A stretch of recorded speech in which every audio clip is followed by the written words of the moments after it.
de Ngor. Lui aussi pareil. Et je remercie aussi monsieur le maire, Magaye Ndiaye, aussi qui a eu une oreille très attentive, qui a écouté sa jeunesse et jusqu'à nous délivrer une autorisation d'exploitation de la plage. Donc, je vais rentrer dans le vif du sujet. Si je peux récapituler comme mes prédécesseurs l'ont dit, je pense que nous avons tous compris le problème de la plage des Almadies. Et tout d'abord, je ne peux pas commencer sans remercier la jeunesse qui est là présente, qui ont choisi la voie pacifique au lieu de la voie vers la violence.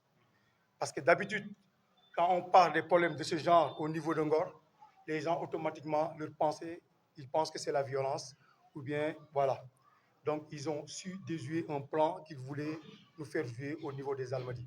Et bravo, merci. Et sur ce, je vais dire,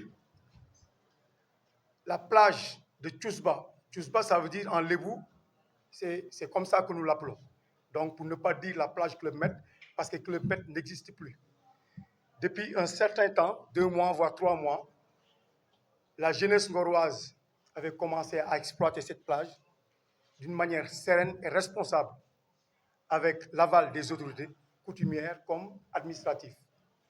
Et à notre grande surprise, il y a la gendarmerie qui a débarqué sur les lieux pour nous dire que c'est une plage privée, on ne doit pas accéder ici.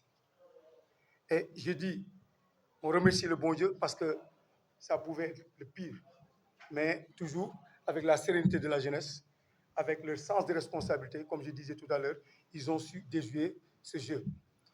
Donc, il y a le commandant de zone, comme on l'appelle, Compagène, c'est lui qui s'occupe de la région de Dakar, et l'autre, le colonel Malik Faye, je vais citer son nom parce qu'il était là-bas. Donc, on est témoin, il est témoin, tout le monde est témoin. Quand il est arrivé, d'abord, il a eu une oreille aussi attentive, il nous a bien écoutés, il a été vraiment attentif, mais sur les discussions, il nous a fait savoir qu'on ne doit pas occuper cette plage et pour des raisons de sécurité publique, il doit être équidistant. On est d'accord, il doit être équidistant pour des raisons de sécurité publique. Et il a dit que comme il y a 2 parties, ils disent que, voilà, l'autre se réclame de la plage, une autre partie aussi se réclame de la plage. Donc, pour qu'il soit équidistant, il faut qu'il doit vider la plage sur le lendemain. D'accord, il doit être équidistant. Mais cette partie-là, qui est cette partie? Un privé, un individuel, quelqu'un qui a construit des appartements vendus à hauteur de milliards. On ne diffame personne. On ne va pas citer son nom, mais tout le monde sait. Des appartements qui sont construits là-bas, vendus à des milliards. 5000 mètres carrés qui a été vendu. Je ne sais pas pourquoi, quoi. Et tant d'autres.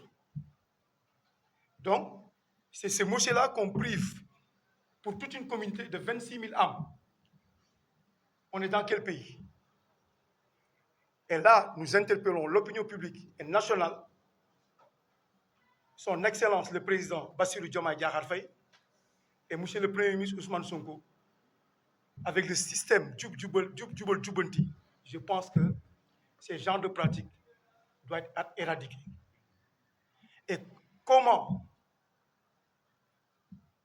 on peut laisser là-bas des gendarmes depuis 2 mois, voire 3 mois, garder une plage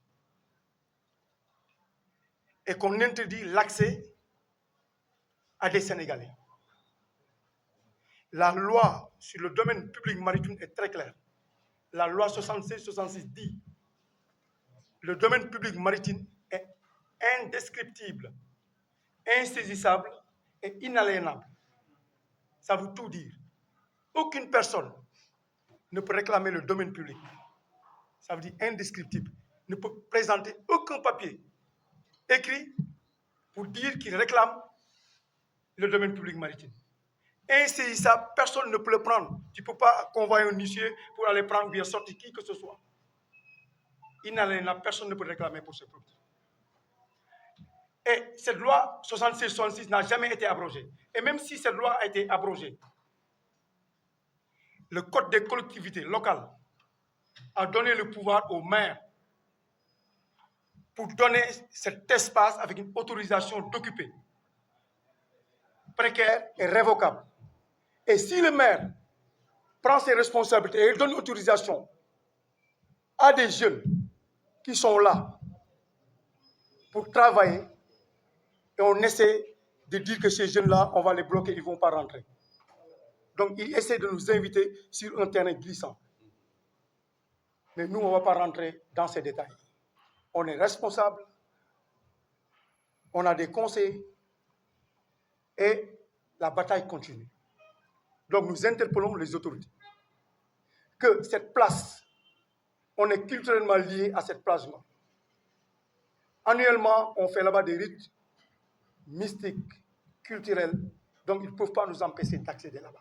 Et plus grave, vous allez là-bas, vous voyez je ne veux pas citer parce que je ne suis pas xénophobe, des personnes étrangères, je ne peux pas citer la couleur de peau, on les laisse rentrer, faire la baignade. On est dans quel pays? Et nous remercions le Djaraf, chef du village, et le conseil de notre